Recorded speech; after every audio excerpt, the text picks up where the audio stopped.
concerning Feuerbach. The chief defect of all hitherto existing materialism, that of Feuerbach included, is that the thing, reality, sensuousness, is conceived only in the form of the object or of contemplation, but not as sensuous human activity, practice, not subjectively. Hence, in contradistinction to materialism, the active side was developed abstractly by idealism, which of course does not know real sensuous activity as such. Feuerbach wants sensuous objects, really distinct from the thought objects, but he does not conceive human activity itself as objective activity. Hence, in Das Wesen des Christentums, he regards the theoretical attitude as the only genuinely human attitude, while practice is conceived and fixed only in its dirty Judaical manifestation.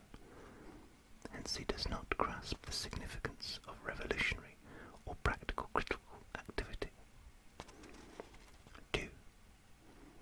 The question whether objective truth can be attributed to human thinking is not a question of theory, but is a practical question. Man must prove the truth, i.e., the reality and power, that this sidedness of his thinking in practice. The dispute over the reality or non-reality of thinking that is isolated from practice is a purely scholastic question. 3. The materialist doctrine concerning the changing of circumstances and upbringing forgets that circumstances are changed by men, and that it is essential to educate the educator himself. This doctrine must, therefore, divide society into two parts, one of which is superior to society. The coincidence of the changing of circumstances and of human activity or self-changing can be conceived and rationally understood only as a revolutionary practice. Feuerbach starts out from the fact of religious self-alienation, of the duplication of the world into a religious world and a secular one.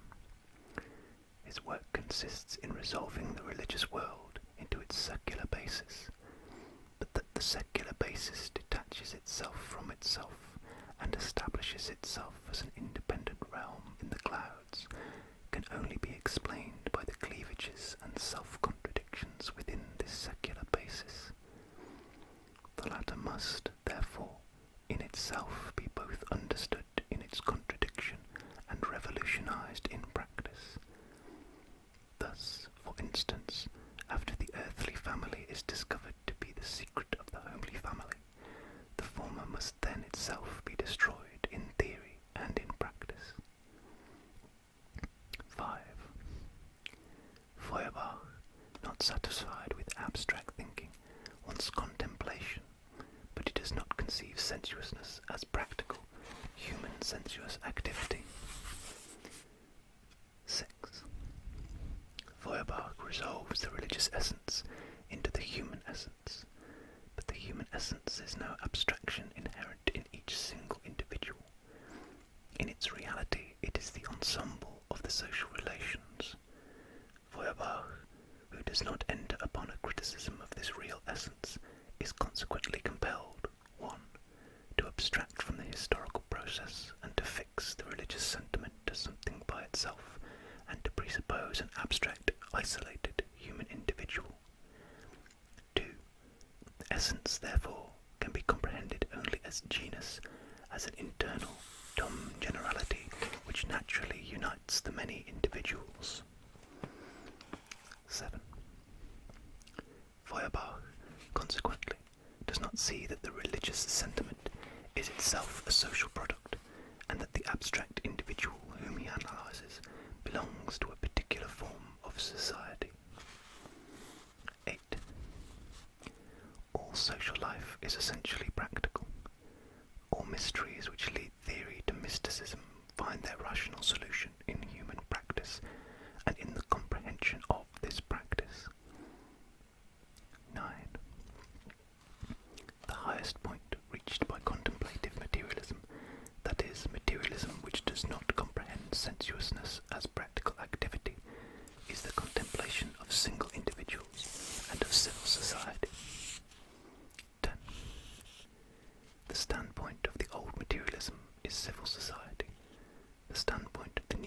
is human society, or social humanity. 11. The philosophers have only interpreted the world in various ways. The point is to change it.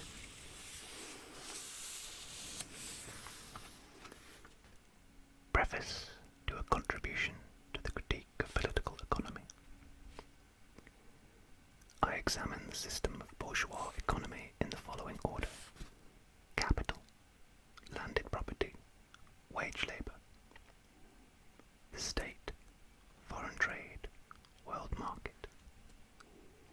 The economic conditions of existence of the three great classes into which modern bourgeois society is divided are analysed under the first three headings. The interconnection of the other three headings is self-evident. The first part of the first book, dealing with capital, comprises the following chapters: 1. The commodity. 2. Money or simple circulation. 3. Capital in general. The present part consists of the first two chapters. The entire material lies before me in the form of monographs, which were written not for publication, but for self-clarification at widely separated periods. Their remoulding into an integrated whole according to the plan I have indicated will depend upon circumstances. A general introduction, which I had drafted, is omitted, since on further consideration it seems to me confusing to anticipate results which still have to be substantiated, and the reader who really wishes to follow me will have to decide in advance from the particular to the general. A few brief remarks regarding the course of my study of political economy may, however, be appropriate here.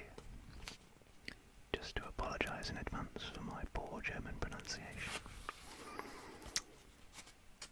Although I studied jurisprudence, I pursued it as a subject subordinated to philosophy and history.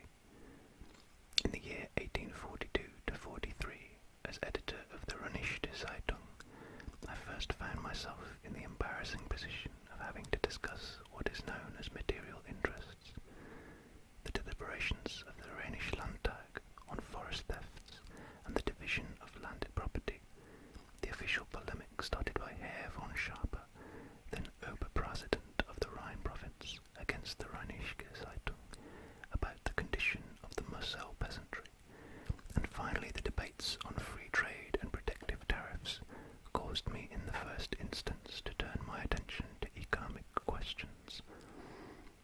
On the other hand, at that time when good intentions to push forward often took the place of factual knowledge, an echo of French socialism and communism, slightly tinged by philosophy, was noticeable in the Rheinische Zeitung. I objected to this dilettantism, but at the same time frankly admitted in a controversy with the Allgemeine Ausberger Zeitung that my previous studies did not allow me to express any opinion on the content of the French theories. When the publishers of the Rheinische Zeitung conceived the illusion that by a more compliant policy on the part of the paper it might be possible to secure the abrogation of the death sentence passed upon it, I eagerly grasped the opportunity to withdraw from the public stage to my study.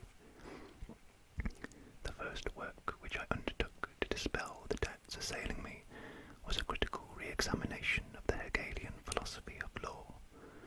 The introduction to this work being published in the Deutsch-Französische Jahrbuch, issued in Paris in 1844. My inquiry led me to the conclusion that neither legal relations nor political forms could be comprehended, whether by themselves or on the basis of a so-called general development of the human mind, but that on the contrary they originate in the material conditions of life, the totality of which Hegel, following the example of English and French thinkers of the 18th century, embraces within the term civil society. That the anatomy of this civil society, however, has to be sought in political economy. The study of this, which I began in Paris, I continued in Brussels, where I moved owing to an expulsion order issued by Monsieur Crusoe. The general conclusion at which I arrived, and which, once reached, became the guiding principle of my studies, can be summarized as follows. In the social production of existence, men inevitably enter into definite relations which are independent of their will, namely relations of production appropriate to a given stage in the development of their material forces of production. The totality of these relations of production constitutes the economic structure of society, the real foundation on which arises a legal and political superstructure, and to which correspond definite forms of social consciousness.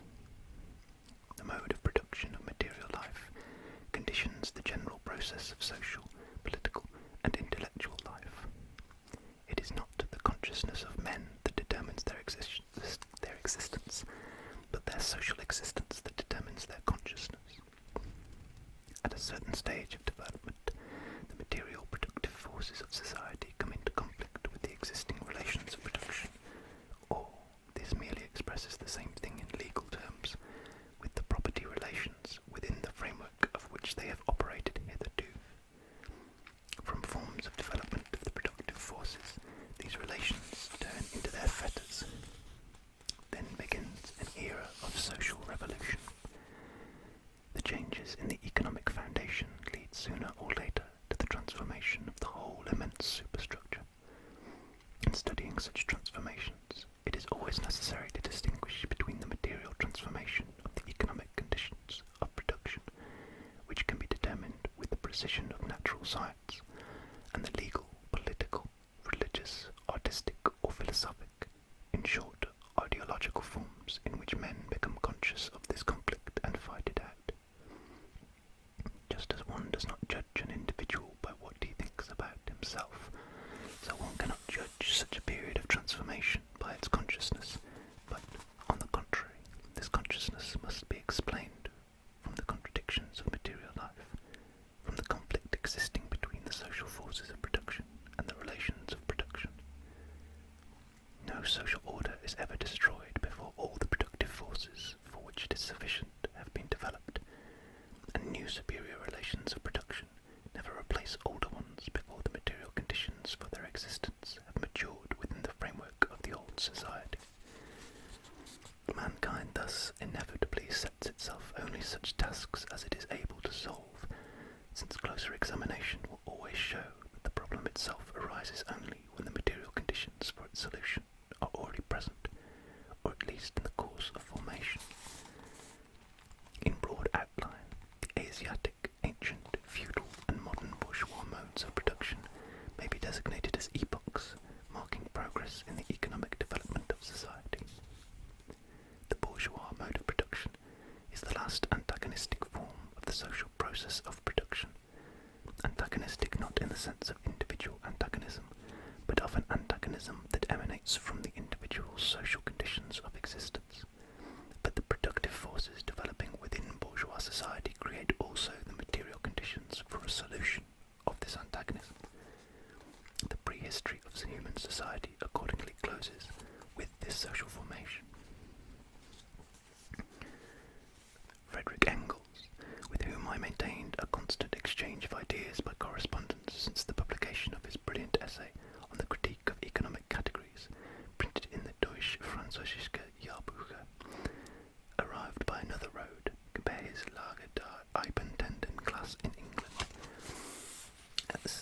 at the same result as I, and when in the spring of 1845 he too came to live in Brussels, we decided to set forth together our conception as opposed to the ideological one in German philosophy, in fact to settle accounts with our former philosophical conscience.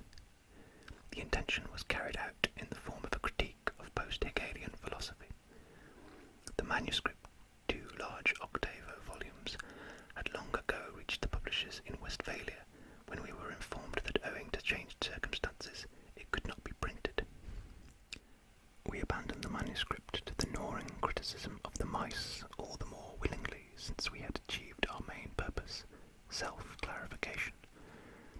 Of the scattered works in which at that time we presented one or another aspect of our views to the public, I shall mention only the manifesto of the Communist Party, jointly written by Engels and myself, and a discours sur le libre-échange, which I myself published. The salient points of our conception were first outlined in an academic, although polemical form, in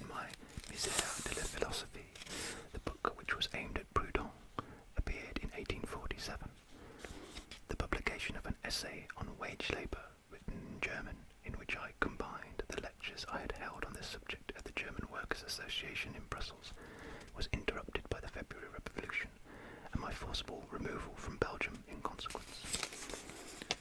The publication of the Neue Rheinische Zeitung in 1848 and 1849 and subsequent events cut short my economic studies, which I could only resume in London in 1850. The enormous amount of material relating to the history of political economy assembled in the British Museum, the fact that London is a convenient vantage point for the observation of bourgeois society, and finally the new stage of development which the society seemed to have entered with the discovery of gold in California and Australia, induced me to start again from the very beginning, and to work carefully through the new material. These studies led partly of their own accord to apparently quite remote subjects on which I had to spend a certain amount of time, but it was in particular the imperative necessity of earning my living which reduced the time at my disposal. My collaboration continued now for 8 years with the New York Tribune, the leading Anglo-American newspaper, necessitated an excessive fragmentation of my studies, for I wrote only exceptionally newspaper correspondence in the strict sense. Since a considerable part of my contributions consisted of articles dealing with important economic events in Britain and on the continent, I was compelled to become conversant with practical details which, strictly speaking, lie outside the sphere of political economy.